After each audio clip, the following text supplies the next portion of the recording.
G'day guys, Matt Preston Built Cruisers. Now another big rig rundown on this big N7O, and we're here with Riley. Hey guys, this is my 300 horsepower N7O HILUX, built for touring and doing Cape York. Yep, and we're gonna do a big rig rundown on it right now. Hope you enjoy.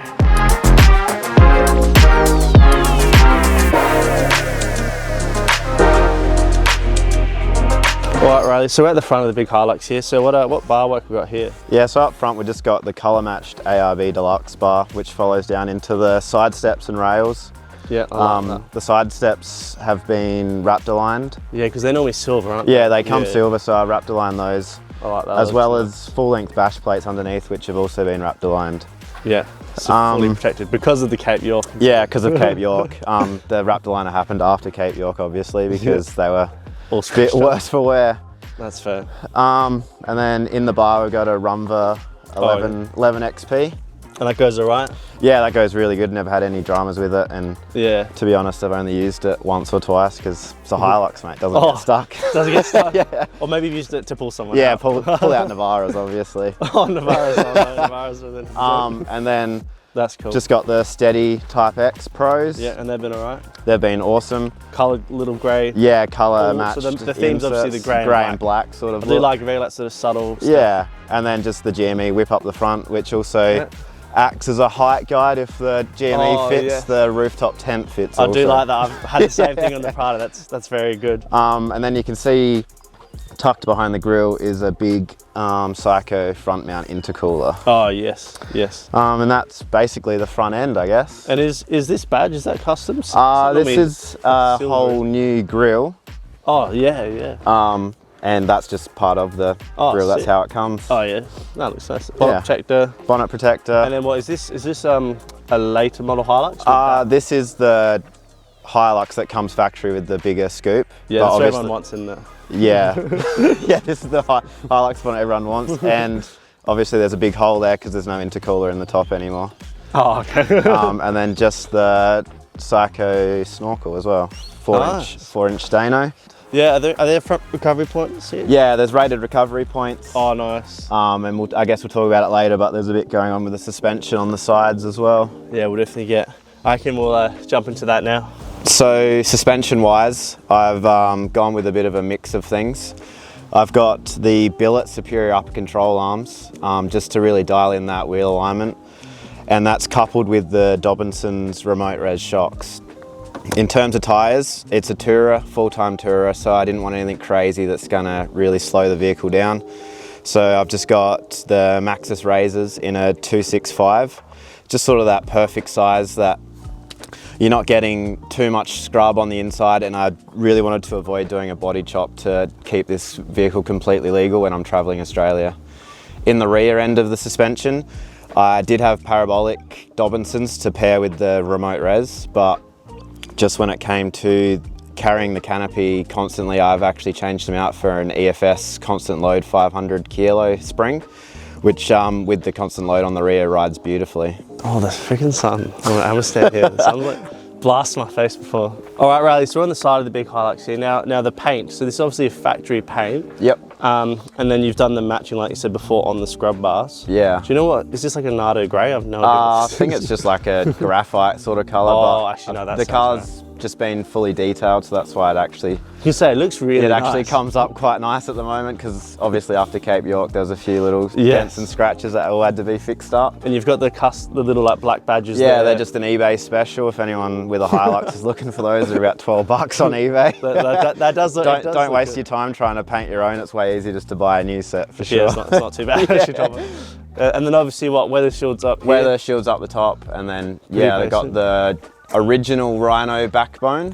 Oh, is that one of the first ones? Yeah, this is the base. And that's so cool. Piece of history. And then just into a new age Rhino rack, which just holds my Max Tracks and my roof shovel mount. Yeah. Big shovel up there. Yeah. Did you use that a lot on Cape York? That was used a lot on Cape York. Digging out, one of our mates came with a camper trailer along the telly track, so that was used quite a bit. Gee, that was a tough drive. Yeah, made it interesting, that's for sure. That makes it exciting. No, that's cool. And then obviously right behind me, is the big canopy here. Yeah, so the tray and canopy is a bit of a budget build, I guess you'd say. So when I bought this car, it was actually a silver full tradie spec tray with the tie downs along the side. Oh, yep. And it was 2.1 meters long, so it was like a single cab length.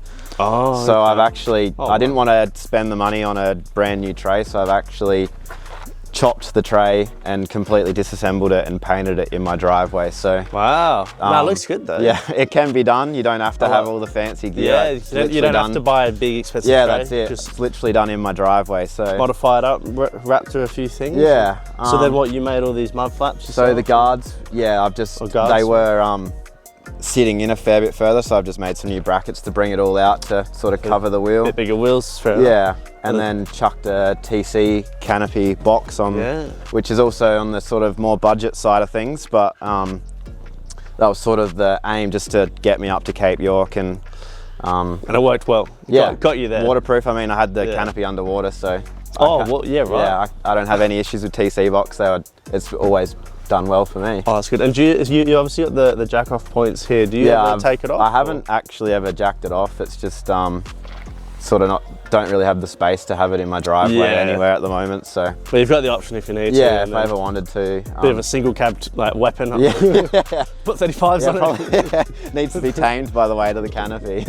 Oh, but your rear springs would be quite. Yeah, it would probably be pretty uncomfortable now. I haven't since I've had the canopy. I've had those springs, so I wouldn't be able to tell you what it rides like without it, but I can't imagine with the constant load springs it would be super comfortable. Yeah, that's fair enough. And then obviously up top here, you can't miss it. Yeah, we've got the 23-0 Sabre rooftop tent. And how's that go? I haven't heard much about the it's actually been really good. Yeah? I can't fault it. The only thing was it was sort of before they were putting power inside tents, so it doesn't have an Anderson plug spot for that, which you could obviously add yourself. Yeah.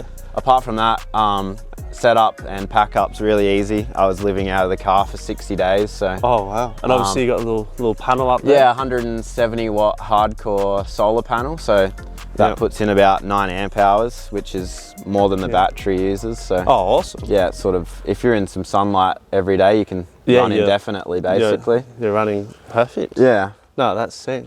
All right, well, let's jump around to the rear of the canopy. Yeah, so up the back here, it's all pretty basic. I went the 1200 canopy just because I sort of liked that more sporty look with some little bit of tray space on the back.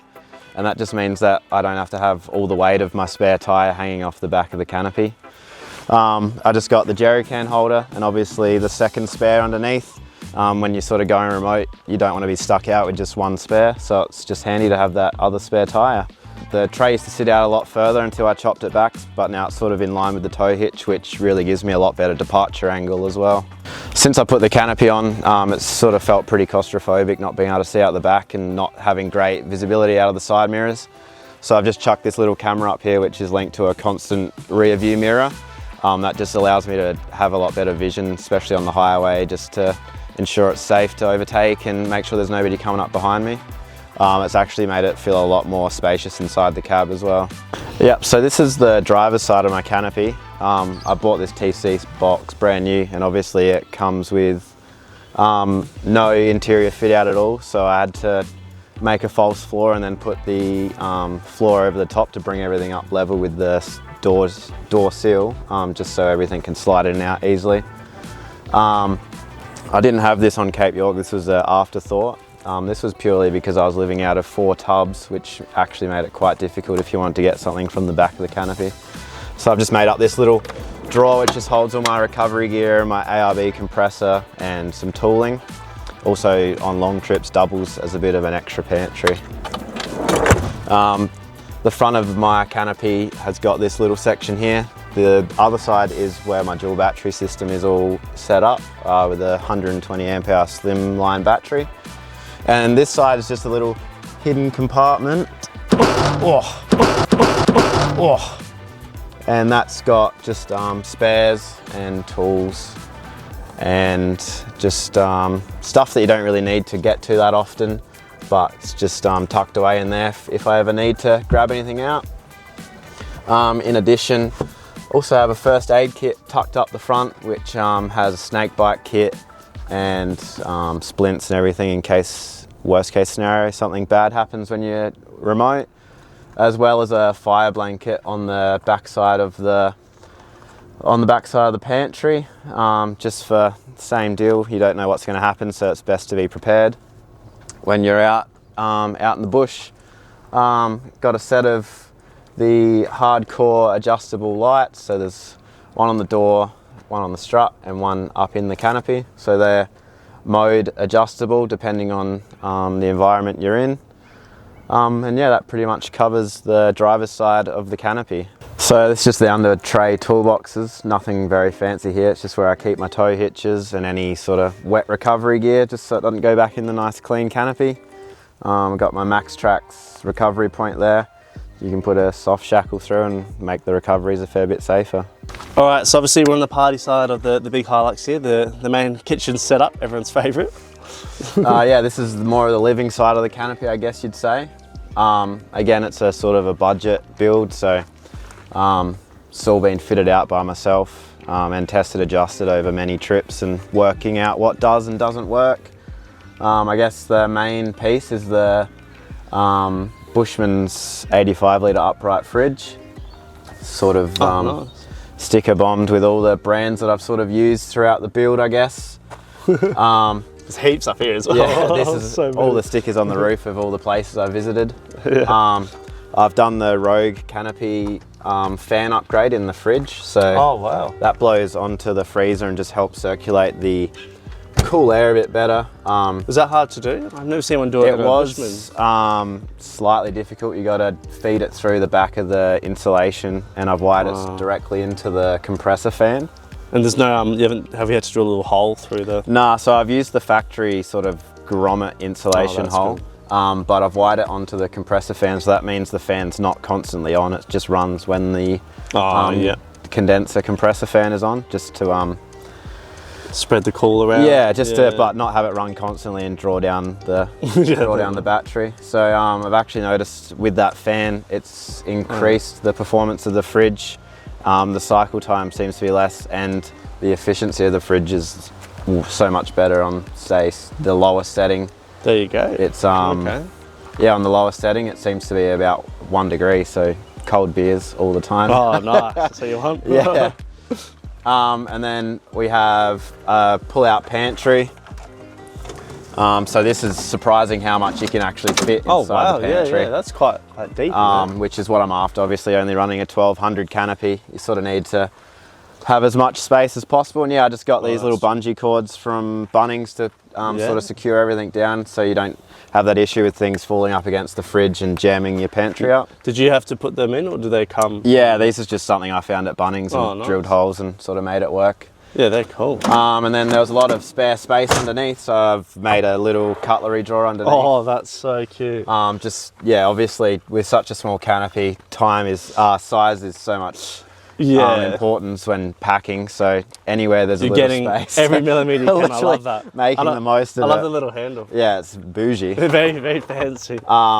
That's cool. And then there's nothing fancy with the water system. Usually I just run a second jerry can behind this one, but this is just an on tap in jerry can pumped water jerry can. So is that for like showers or like more just cleaning stuff? More just doing dishes and rinsing your hands and things like that. So yeah, I got 20 litres, and then I got usually another jerry can behind that. So that's 40 really litres, which actually it goes okay, but as you know, when you're camping, you go through water fairly quick, especially when you have a dog that drinks, buddy.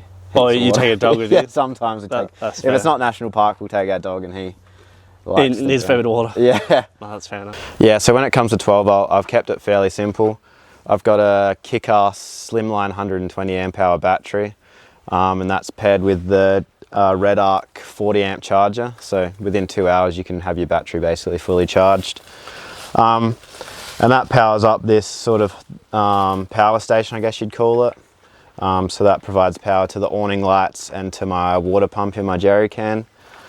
Have my lighting switch here for the lights on this side of the canopy. Same deal, have amber and white depending if there's bugs around, as well as the kick-ass battery monitor, which is just super easy to monitor what's going in and out of the battery. You can keep an eye on if you're got a drain or how much solar input's going into that one, as well as just a small little fridge temperature monitor just to keep an eye on the fridge temps, especially. And what's this, the table there? Oh yeah, this is a sort of, when I was traveling, I noticed that it's sort of a pain to get my table out every time, just for like a roadside lunch or something. So I just made up a little oh, that's nice. little cooking surface, I guess. Just I like the wood. Yeah.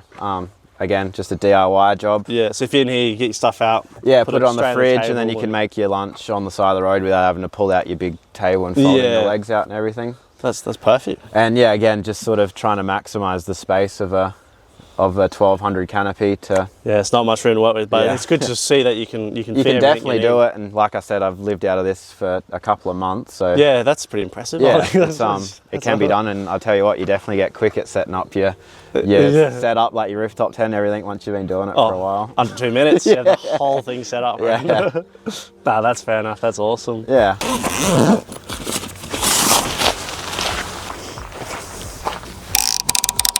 Yeah, so this is my Bushwhacker 270-degree awning. It's completely freestanding. Comes with the option of the extra leg, just in case you want to tie it down with a bit of extra support in some sort of rougher weather. Literally takes, as you would have seen, probably 30 seconds to set up, if that. Comes with a couple of lights in the frame, so they just plug in. They have amber and white light as well. Really adds a bit of extra lighting in your living area when you're all set up, as well as the D-zip in the rear, so I can enter the tent through the awning. Yeah, so when it comes to the interior of the HILUX, everyone knows that they're not the most fancy interior, but I've tried to sort of add some creature comforts just to increase the comfort for those long days on the road. We touched on it before, but it's got the constant rear view camera, just allowing me to see out the back through the canopy. Obviously got the aftermarket head unit with the Apple CarPlay, and that's coupled with the quad lock. That's done all the Cape York and it's never fallen off, so I'd say that quad locks definitely do what they're advertised.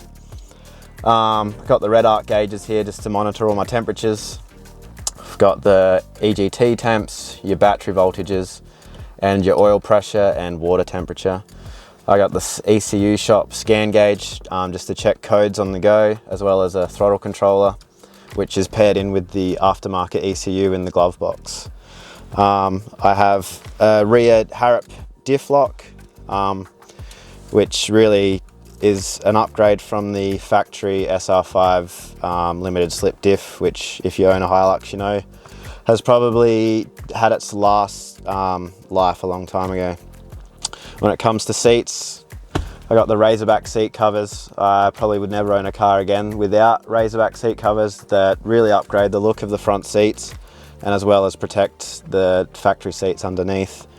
When it comes to floor mats, I've just got the 3D floor mats just to really catch all that sand and dirt so it doesn't get into the SR5 carpet. And that basically covers the interior. More cup holders on a 79. Yeah, 10 times as many cup holders as a 79. I've obviously got the overhead console with the XRS GME. GME is just one of those products that is just flawless, does exactly as it's advertised. It's sort of something you don't think about, but they're just a great product. I've upgraded to some of the rope handhelds. If you've got a HILUX, you know that the factory ones are quite uncomfortable, and these just feel so natural to grip and just make for a lot more ergonomic cruising. All right, Riley, so we're at the front of this big beast here. Now, there's a lot of stuff going on in here. Yeah, not a lot of factory parts under here anymore. Yeah, as I said before, it's a 300 horsepower 1KD, so obviously with that comes a lot of aftermarket parts. Great power comes great responsibility. Yeah, so I guess we'll start. It's got a Psycho airbox. Yeah. Are they a company in Adelaide, or are they just some? They're just an Australian company. Oh, nice. They make airboxes for lots of different four-wheel drives. Yeah. So that has their own brand pod filter on the inside, washable pod filter, and a clear lid, so you can sort of see how dirty it is without having to pull all the screws out. And nice. That feeds into a 44mm turbo, IHI turbo. Yeah. Which then is intercooled by a Psycho big front mount intercooler here. Like you were saying before. Yeah. It's massive in there. So obviously that runs into the intake. Yep. It's had a complete intake clean and EGR delete. Oh, okay, a bit more reliable then, a bit more. More reliable when it's not feeding exhaust gases back into the combustion chamber. So fair enough. yeah, and that's coupled with some brand new N7O injectors, a brand new head with upgraded valve springs, and plus 30 caps on the injectors for more fuel. Wow. And then upgraded water pump. I've gone to a Prado water pump, which is a 2-piece. Oh, it's got a Prado water pump. Oh, got to have some reliable parts on it, right? So that just means that you can service the water pump without having to take your timing belt off, as the HILUX one is 1-piece and it's behind the timing belt.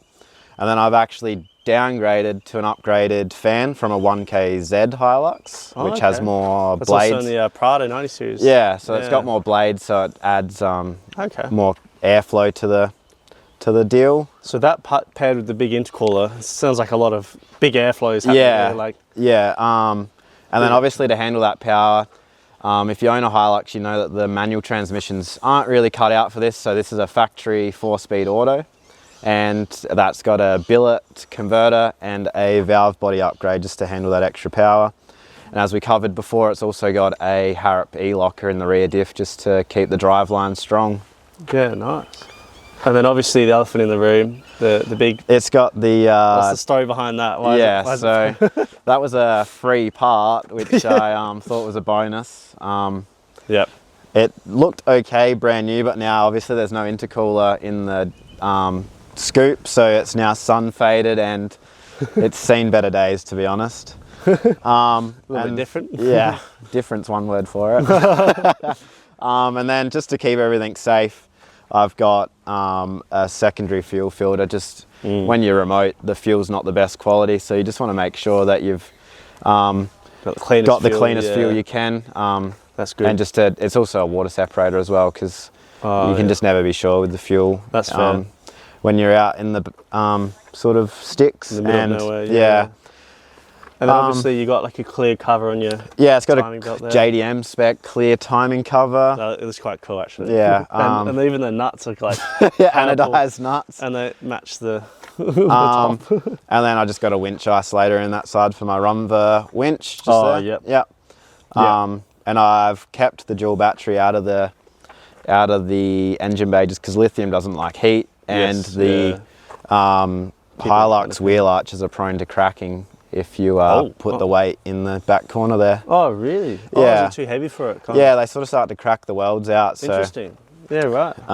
Fair enough. Yeah. And then you just a HPD battery bracket there? Yeah, just some more HPD parts. But yeah, 300 horsepower at the wheels, I think around 850 Newton meters. Oh wow, that's serious. Jeez, that's more than a 200. It's partially the reason for the smaller tyres is I want to protect the driveline. And obviously IFS, you're sort of pretty delicate on your CVs. At the best of times you want to be careful, so with this sort of power. So this would tow serious? Yeah, it tows well. 800 Newton. Overtakes just like you got nothing on the back, even when it's fully loaded. I think it's around 3.5 ton fully loaded. Wow. Great awesome. tourer, like you wouldn't know, overtake like nothing. It's so it's really built for like crazy numbers out of the engine, but then like you said before, like whole canopies on the back, big intercooler, so really like big trips. It's built with a lot of safety insurance, so the tune's not crazy, the AFRs are really safe, and it's got a 3-map tune in it. So to get the tune, you got to have an aftermarket ECU or a piggyback ECU. So that's got a 3-map tune on it, so you can have a factory setting, a tow setting, and then your big power setting. So to be honest, it doesn't run the 300 horsepower very often. Just something that is there for, it's just there for the numbers really, isn't it? So there for the flex. 1,000 horsepower, but I don't use it. It's just for the thumbnail on YouTube. That's it. 300 horsepower HILUX. Oh, that's funny. No, that's cool. Yeah. And then how many Ks in this engine? So original engine, 170,000 on the vehicle. And all the engine work's about 25,000. Brand new. Old, but proven. I mean, I've done Cape York and I've done 13-hour days and it doesn't skip a beat. So that's awesome. It's not the sort of thing that you have to be concerned about while you're touring. It's still a reliable tourer. It just has the power to sort of back it up when you need it. Yeah, no, this is definitely one hell of a beast. Yeah. All right, guys, that's the end of we're going down to the big N70 here, and it is for sale. It is for sale. It's time to move on to bigger and better things. So if you're interested in this car, I'm on all the big socials, TikTok and Instagram, Low Key Living. Just send us a DM and come take a look. Yeah, feel free to give him a follow, guys. He's done all this work himself. Engine's got pretty much no Ks on it. Big numbers, 800 Newton meters of torque here, so very, very good car. And yeah, it's going to be sad to see it go, but yeah, on to the next big build. Hopefully Matt will bring me on the channel again for the next one. Oh, we'll see. No. But yeah, thanks for having me on the channel, Matt. No Appreciate worries. it, mate. It's been a good big rundown. Thanks for advertising the car for me. Yeah, no worries. Hopefully someone's interested. If you're into your big N70s, this is definitely a mint one. And yeah, guys, feel free to like, subscribe. Almost at 10K subscribers, which is awesome. And until then, we'll see you guys next time on Built Cruisers. Cheers. Cheers.